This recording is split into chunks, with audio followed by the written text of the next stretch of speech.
મારું નામ હિન્દુ મુન્નાભાઈ ભરવાડ છે।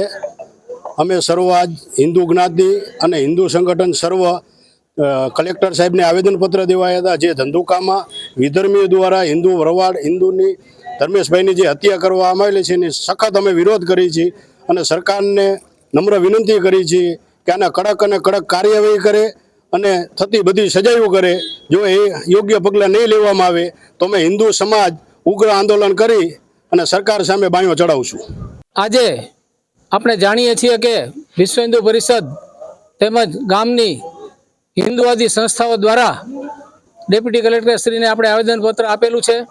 આપ સૌ જાણો છો કે ધંધુકા મુકામે માલધારી સમાજનો યુવક ધર્મેશભાઈ ભરવાડ એની નિર્મમ હત્યા વિરોધીઓ દ્વારા કરવામાં આવેલી છે। ત્યારે સમગ્ર હિન્દુ સમાજ ખાસ કરીને ધંધુકા અને આપણા સૌરાષ્ટ્રના હિન્દુ સમાજના લોકો બહુ જ વ્યથિત છે આ બનાવથી। નાની એવી બાબતમાં હિન્દુઓને જો આવી રીતે સહન કરવાનું આવતું હોય તો સરકારે આની સામે કડક પગલાં લેવા જોઈએ।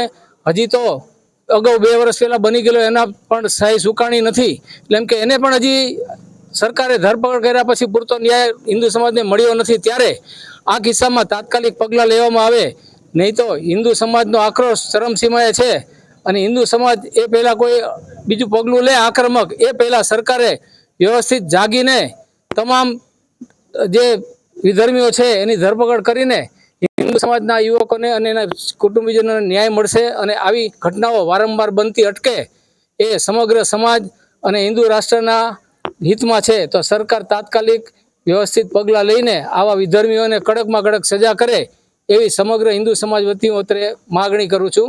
જય શ્રી રામ। ગુજરાતના ધંધુકામાં અગાઉ પણ કિશન ભરવાડની જાહેરમાં હત્યા મુસ્લિમો વિધર્મી દ્વારા કરવામાં આવેલ। આજે એટલે 18 તારીખે ધર્મેશ ભરવાડ જે હિન્દુ કાર્યકર્તા હિન્દુ સમાજના ભરવાડ સમાજના લોકોની જાહેરમાં હત્યા કરવામાં આવેલ। ગુજરાતનું ધંધુકા દિવસે ને દિવસે બિહાર બનતું જાય છે। આની લાગણીને અનુસંધાને ડૉક્ટર પ્રવીણ તોગડિયા સાહેબનો એક ખાસ સંદેશ છે કે ગુજરાતને બિહાર નથી બનવા દેવું। એ માટે સમગ્ર ગુજરાતમાં જિલ્લા કલેક્ટરશ્રીને આવેદનપત્ર દેવામાં આવ્યું છે।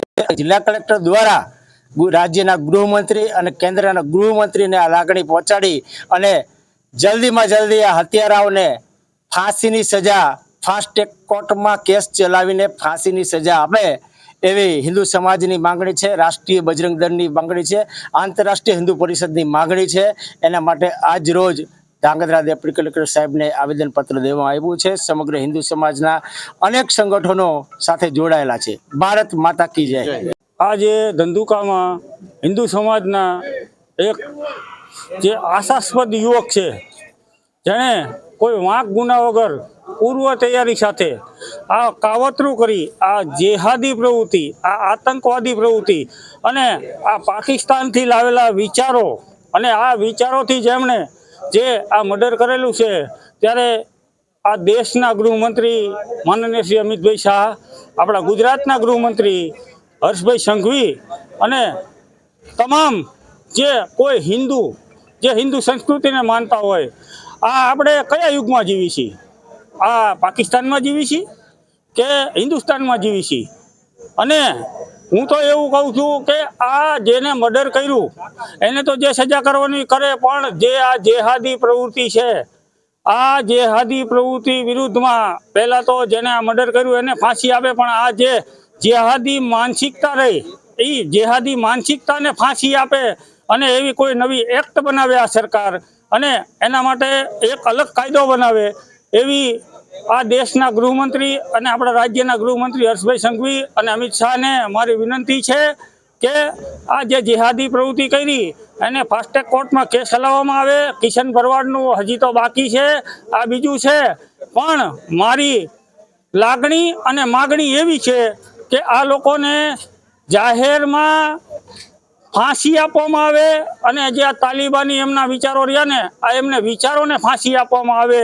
એના માટે આ ભારત દેશની આપણી હિન્દુત્વની સરકાર કંઈક કરે એના માટેના અમારા વિચારો અહીંયા કલેક્ટરને આવેદનપત્ર આપ્યા। આવેદન તો ઘણા આપ્યા, પણ હવે આવેદન નહીં અને કદાચ એ ન પહોંચે તો ધંધુકાને પણ ભારત દેશના ગમે એ ખૂણે પહોંચવાની અમારી હિન્દુઓની તાકાત છે। અમે અમારા ધર્મની રક્ષામાં અને ધર્મ માટે અને અમારા ધર્મના સંસ્કારોથી થોડાક બંધાયેલા છીએ, પણ જેથી એ ધર્મના અમારા બીજા ઉદ્દેશ મુજબ અમે શાસ્ત્ર અને શસ્ત્ર બે શસ્ત્ર જેથી હાથમાં ઉઠાવશું ને તેથી આ ભારત દેશમાં કોઈને રહેવા નહીં દે. એટલે આ સરકારને એટલી વિનંતી છે કે આ જે શાંતિ રહી એ શાંતિ આમ રહે અને આમને જે કંઈ યોગ્ય પગલાં કરવાના હોય. અને ફરીને બીજી એકવાર કહું છું કે આ જેને 2 જણાએ મર્ડર કર્યું એને તો ફાંસી આપો, એને નહીં, પણ આમની જે માનસિકતા રહી ને આમને ફાંસી આપવા માટે નવી એક્ટ બનાવો એવી અમારી લાગણી ને માગણી.